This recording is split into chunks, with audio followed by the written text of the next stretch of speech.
had a proper noob oopsie moment when I came to edit this video together, and I realised that my top-down camera, which is my phone on a tripod, wasn't actually recording for most of this video. So I've come back, this is future Jodie, and I'm going to show you the supplies that I attempted to unbox for you previously. So my first supply is this Caran d'Ache Neocolor II Aquarelle. It's a water-soluble wax pastel and the colour is simply yellow or jaune. I cannot speak this language, so I cannot pronounce that for you. I have a very limited selection of these, having sold a whole bunch of super bright colours, and I've slowly purchased back what I would say are more muted colours with a few highlights. This is my collection, meagre though it is. So as you can see, I am lacking in the bright yellow department, and I needed it particularly for highlights and flowers. When I'm outside painting on plein air, I often find that there's pops of yellow, and I just wasn't getting anywhere with this super pale Neocolor II that I had previously, which is pale yellow, jaune lumière. So that's supply number one. The next thing was what I was most excited about for this art haul, as I've not used these before. These are soft pastels, and they come as a mini drawing set with 6 dinky little stubby colours in this one pot.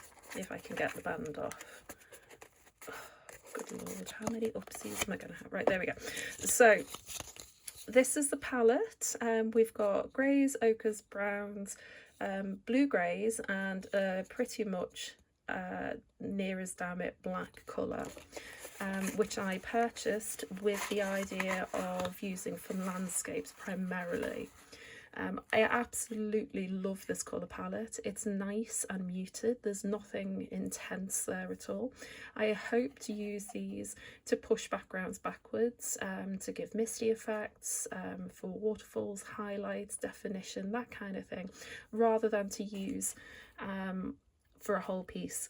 Although having been using these now in private for the last few weeks, I absolutely love them and really want to indulge in a bigger set with more colours suitable for landscapes. So they're my Unison soft pastels. Big love for these, highly worth the 13-ish pounds I believe that I paid from Jackson's. And then the final element of my unboxing were some additional paints I bought to go with this Gansai Tambi watercolour set. They are Japanese watercolour that don't granulate typically and are somewhere between watercolour and gouache in the opacity stakes. There were 24 beautiful soft muted colours in this palette, but having been using it primarily for nature-based landscape, animal sort of subjects, I felt like I needed to add to it. So the box comes with little dividers that would normally sit in between these, and it's like corrugated cardboard that holds all 24 pans. However, I purchased another 4 separate pans, first of which being this lovely jaune, this bright yellow, which I attached a blob of blue tack to, like I did for all of the colours. Oh, actually, it's not called jaune, it's called Aurelian, as you can just about see under my blue tack. Yeah, so I blue tacked it into the box, having got away of those corrugated dividers, as they really weren't any use. You've got the colours underneath the pan, so you don't need it, and they're also in the lid of the box.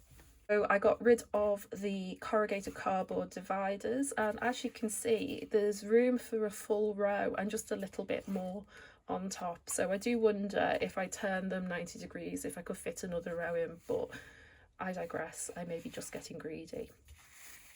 So we added the Aurelian, a lovely warm yellow to be used as a mixing colour rather than on its own. I then added this blue, which is the cerulean blue, and actually it is really quite vivid. I'd say it's more like a phthalo blue when you're working with it than a cerulean blue in watercolour. The final two colours I added are here, and we have a sap green and an olive green. So we've got quite a nice natural green that is lovely for pushing things into the distance and darker subjects, and the sap green can be added to other colours and mixes really well, but also for springtime studies it will produce a beautiful bright green. So there we have it. Let's get on with the video.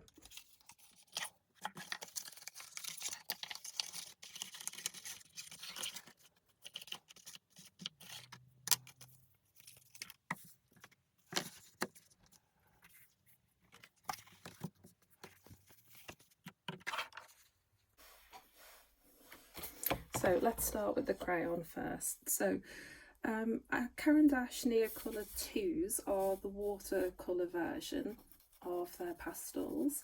They're nice and waxy, they're very opaque, and on paper with more tooth you get a lot of texture from them. They're great to use dry, but because they are quite waxy, they do not seem to allow you to put pencils and things over the top terribly well, so they end up being relegated to the last stage of most pieces, but that doesn't take away from how lovely they are. Now my tip is a little bit mucky, probably from that spare box it was put in. Let me just see if I can get rid of that. There we go. And what I'm going to do is see what it's like once it's wetted, how easy it is to, yeah, you can get a decent amount of pigment there. It draws nice fine lines. You can use the back edge if you want. Again, that's a bit mucky, marvellous. You can use the bottom if you want to create a bit more texture. Yeah, what more can I say? It's the colour I wanted. It's nice and warm and sunny. I approve. So this is a Caran d'Ache Neocolor, and it is just yellow. No fancy name there. Right, while I'm onto the wet media, I think I'm going to pull out the Gansai Tambi paints. Now these paints are somewhere between a watercolour and a gouache. They are quite opaque. They take a lot of water to re-wet them, but they do produce a decent amount of paint once you do that. Oh, look at that. Now that's really nice because I was expecting it to be a bit more neon than that colour, but the Aureolin, someone needs to tell me how you pronounce that, is a lovely, lovely yellow. I'm very happy with that. Let's thin it out and see what it's like when it's more transparent. Yes, yeah, I like that.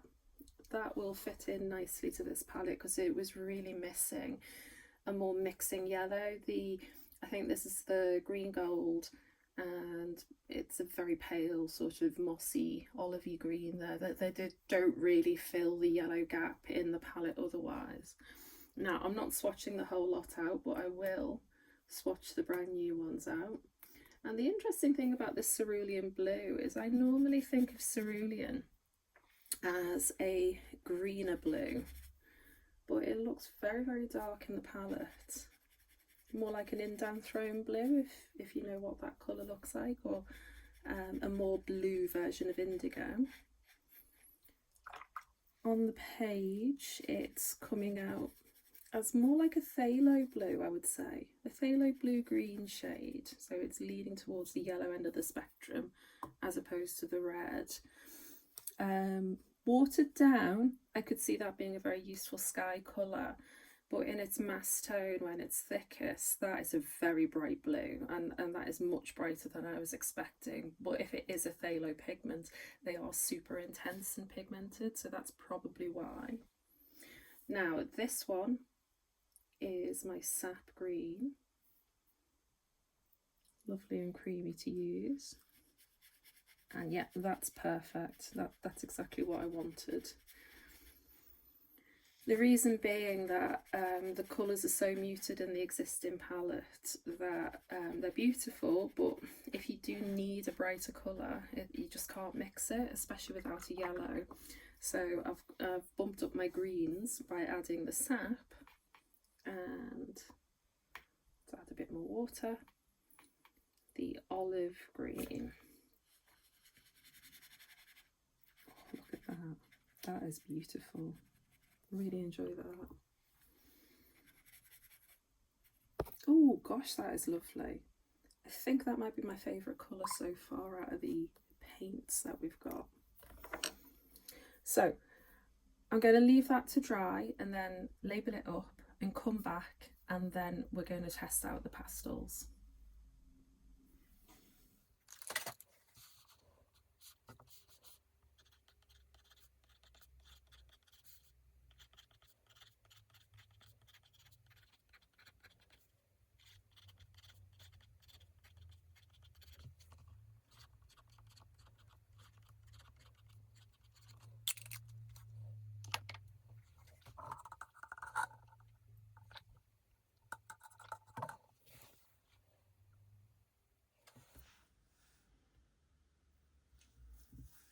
Now I've labelled up my colours from the Gansai Tambi set, and one thing to note that I should have mentioned is it actually takes quite a long while to dry. I find that compared to my ordinary watercolours, which are mostly Daniel Smith, this does take a long time to settle into the paper, which is no bad thing. I mean, it's only an issue if you're painting outside really, but if you can put this to one side in your studio and allow it to fully dry, then you're fine. But I suppose one thing that's worth pointing out is, oh, well done, see, have I ever mentioned that I'm pathologically clumsy? Well, I am. Now, can you see that there's actually quite a lot of water still from where I swatched out the paint a little while ago? Now, it's only been a few minutes, but from experience already, this will stay quite liquidy for, I don't know, maybe 15-20 minutes in our current climate here in the UK in our so-called summer. Right, let's put the wet media to one side for now, and instead let's see what soft pastels are all about. Now, like I said, I'm a bit squeamish about the texture of these bad boys. There we go, marvellous. Right, so I'm not expecting to see a whole lot from using white because this paper is a bright white, but they're nice and soft. It's not too scratchy and teeth itchingly bad of a texture. Oh. This one is apparently grey 27, but to me that looks somewhere between a buff titanium and a very pale Naples yellow. Both colours I absolutely love. This one is a grey 21. I wonder why they're called greys when they're quite clearly a yellow-based pigment. Je ne sais pas. And now we actually have one that has a name that makes sense. We have Brown Earth. Let's pop these back ones out onto the blue being my very favourite colour. I think I'll do them down here this time. So we've got grey 31, which is a really lovely greenish slate blue, like roof tiles from a cottagey village. Okay, then we've got a darker tone, which is the grey number 2. We've got an additional, it's just called additional 49. How strange is that? I've never seen an art supply named that before. And last up we have this one, which is the grey 36, which for all intents and purposes appears black to my eyes, but that's okay, we can work with that. Now, as you can see, they are messy, but all pastels are messy. There's just no getting away from that. If I just clean off my fingers, we'll see what these are like to smudge out. And I'm going to go from light to dark so that I don't contaminate the colours too much. Ooh, well, that just dissolves. I know you can't see it, but it is quite opaque, and it'll be interesting to see how that does over the top of darker tones. Oh, that's lovely. That gives me oat milk vibes. If I was going to name it, it'd be an oat milk. Now this is on the green side of the yellow ochre spectrum. Again, it's nice and muted. It's not too in your face, and I really like that. Got this gorgeous chocolatey brown. Oh, that literally is like hot chocolate. Can you tell I'm hungry? Down to that slate blue. And the darker version. That's kind of like a paler Payne's grey, so it's a very blue, mid-toned grey. And this is a very, very, very dark blue, an almost black blue, the additional 49. I'd say that's quite close to Soda Light Genuine. If anyone's got the Daniel Smith watercolour, that is very, very close. It's like the deepest, darkest indigo you could imagine. And then last, we've got Grey 36. There we go. And it does have a warmth to it, even though it is very close to black. Now, if I get my little dinky white, we're going to have a go. Shall I just draw straight down? Let's do that and see what it's like, see how it goes. Oh, obviously it's going to blend a little bit, but there you go. That is quite opaque. I'll take that. Ace. Now, what I wanted these pastels for was to put over the top of backgrounds to try and push things into the distance. I'm thinking of sort of misty mountains, rainy days. I'm thinking about magical forest scenes, that sort of stuff. So I don't think I'm ever going to be doing a whole picture with just pastels because I enjoy mixed media so much. But I wanted to have a nice range of colours which would sort of serve those purposes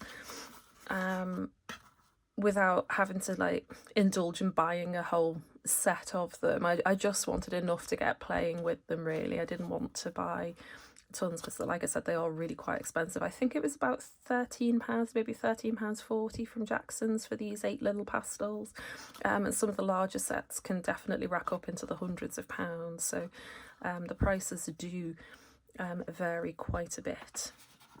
Right, let's label them up now.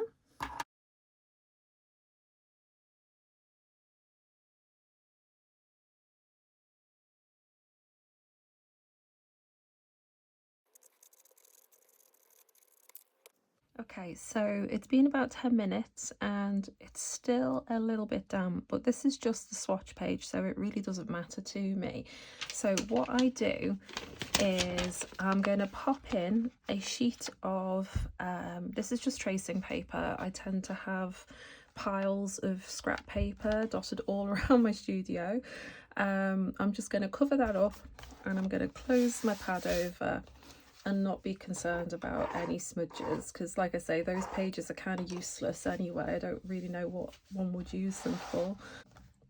Now, when I get new materials, I tend to just slot them into my pre-existing kit rather than using them in isolation. However, the colour palette is saying a particular subject to me, and I don't think I'm going to need to dip into anything else very much, if at all, to get what I'm thinking about to come to life.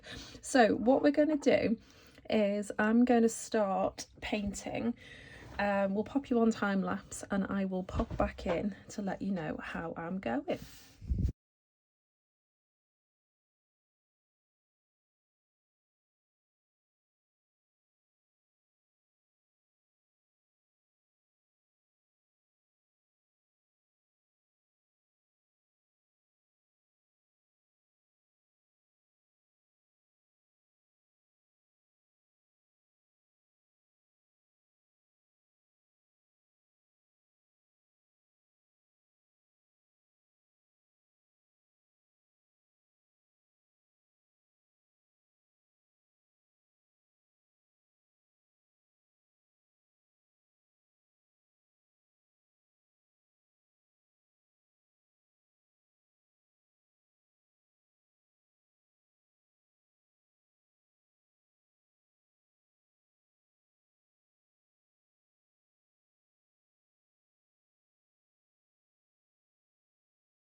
One thing I think that everyone should know about me is that I think I have undiagnosed ADHD.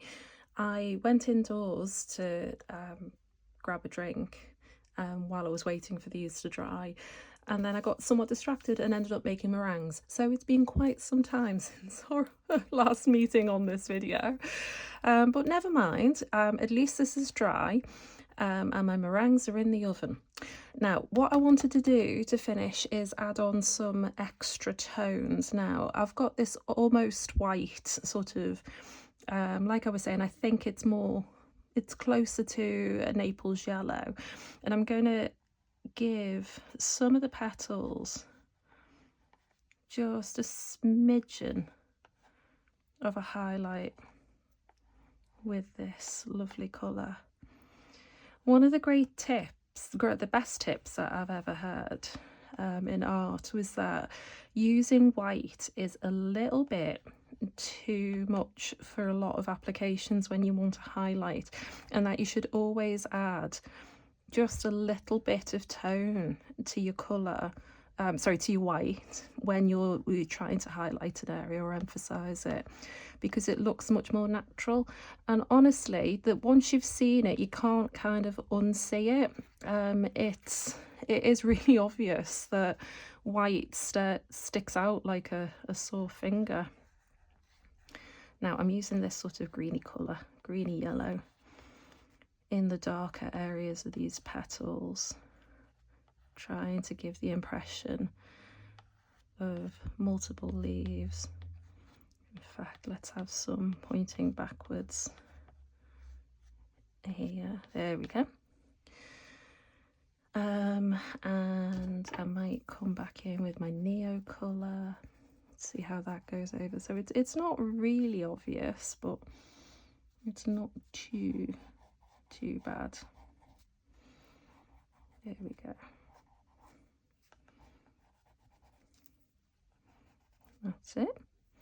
Actually, we'll add a bit of that nice ochre colour over the centre of the flower. I'm going to add a little bit more. Now that I've added paint on top of the pastel, it's really smoothed it down, and I'm just going to go back in with my darker tones to build it up again. And like I did the first time round, I'm not making it perfectly smooth. I'm not colouring in a whole circle or semicircle.